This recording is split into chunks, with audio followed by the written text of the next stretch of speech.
Marcus Johnson had lived in Oakwood Estates for more than 20 years. He was a retired engineer who spent his days tending to his garden and reading on his porch.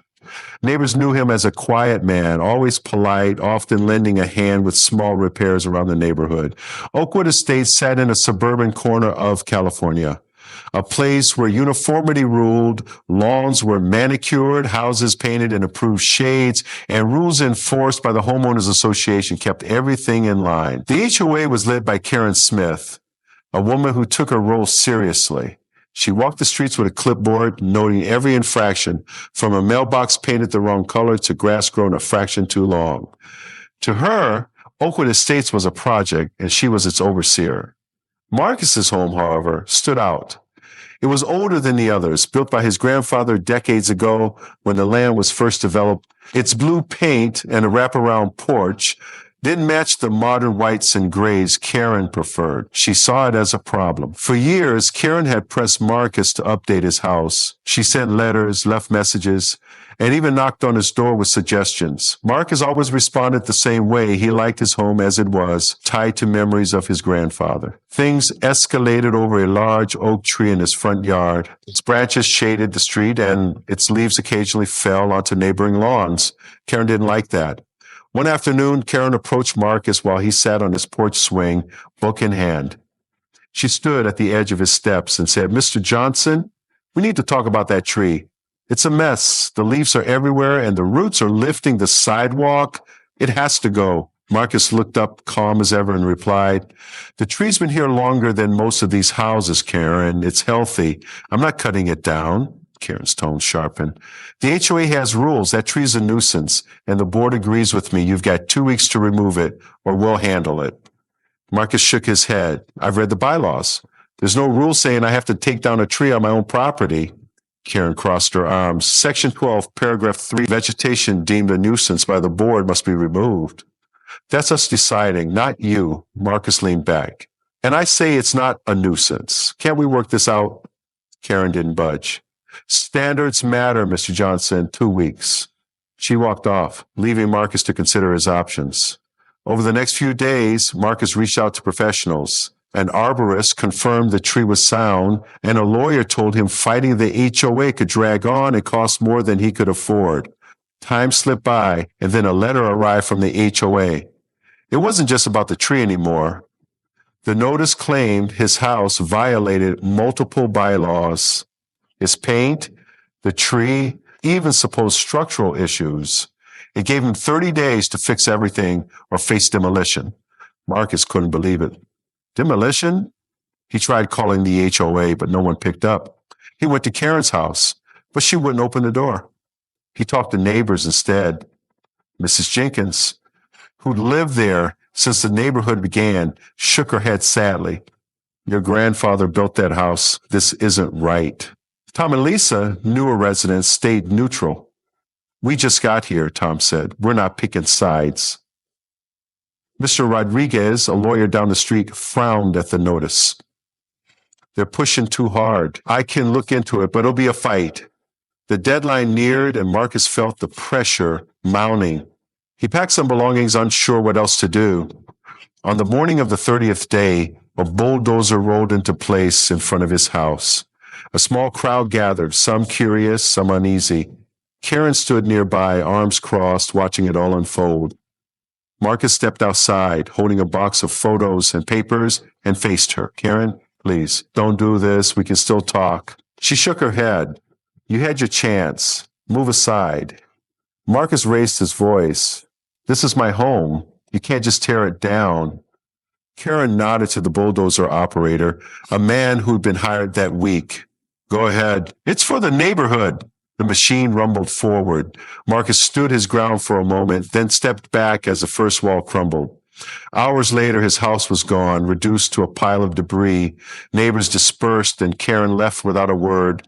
Marcus stayed until dusk, staring at what was left, then drove to a motel nearby.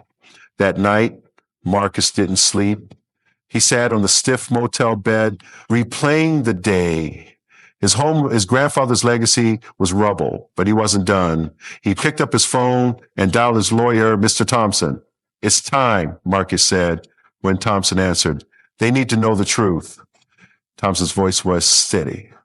"I'll get the paperwork ready. Meet me tomorrow." The next morning, Marcus and Mr. Thompson walked into the HOA office. Karen was there sorting files and looked up with a scowl. "What do you want now?" she asked. Marcus kept his tone even. "I need to speak to the board." Karen hesitated, then called the members in. They filed into the small meeting room, curious and a little annoyed. Marcus stood at the front, holding a folder thick with documents. He began, "I've lived here quietly for years. Most of you don't know much about me, and that's been fine. But there's something you don't know about this neighborhood." He opened the folder and pulled out a stack of papers. "My family has owned this land since before Oakwood Estates existed. My grandfather developed it. He sold the houses, but he kept the land. Every one of you leases your lot from me. I own every square foot of this neighborhood." The room went still. Karen's face drained of color. Marcus went on, "As a landowner, I have rights. One of them is that no structure gets demolished without my say-so. What you did yesterday, tearing down my house, was illegal." He slid the folder across the table to Karen.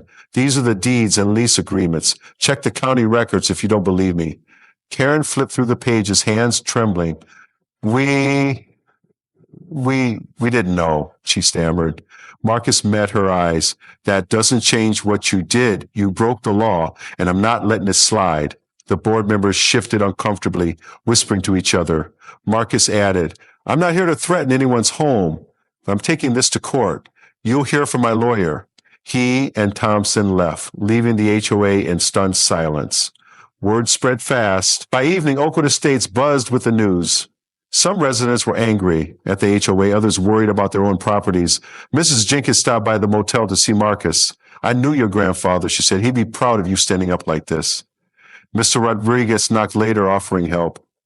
"I've seen HOAs overreach, but this is next level. I'll work with your lawyer if you want." Tom and Lisa came too, apologetic. "We didn't get it before," Lisa said. "We're with you now." Karen and the board scrambled. She called Marcus the next day, her voice softer than he'd ever heard it. "Marcus, let's fix this. We'll rebuild your house better than it was. Just don't sue us." Marcus didn't waver. "You didn't just take my house, Karen. You took my history, my peace. This isn't about money. It's about accountability." Karen pressed. "We didn't mean it like that. It was a mistake." Marcus cut her off. "A mistake you made because you didn't listen. I'll see you in court." The lawsuit took months. Marcus and Thompson built a case around the illegal demolition, citing property rights and emotional damages. The HOA tried to settle early, offering cash and a new house, but Marcus held firm. He wanted more than compensation. He wanted change. Neighbors rallied behind him. Mrs. Jenkins started a petition to remove the board, gathering dozens of signatures.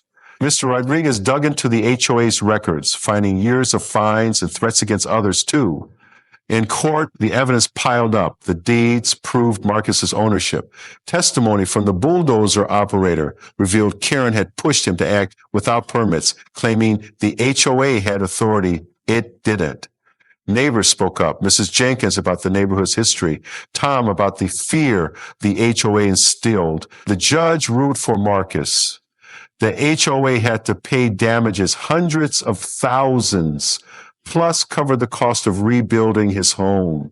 The court also ordered the board to step down and new elections to be held.